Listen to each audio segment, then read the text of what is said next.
Welcome to Luca is a Billionaire, where the only thing I invest in is your answers. You'll start by making sure you're online and signed into an admin account.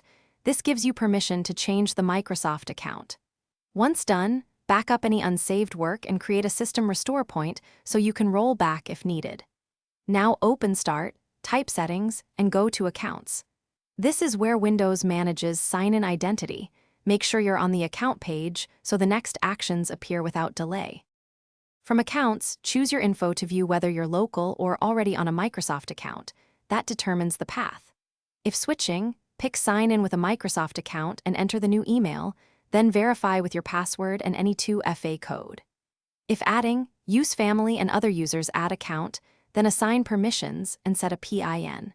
You're doing this to sync settings and enable OneDrive.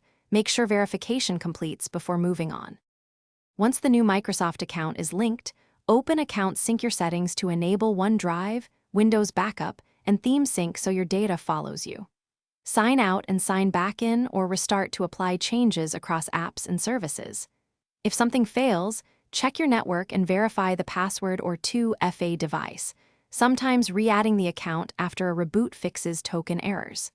If it still fails, use the previously created restore point to return to the prior state. Thanks for watching and please subscribe. It's the best investment you'll ever make.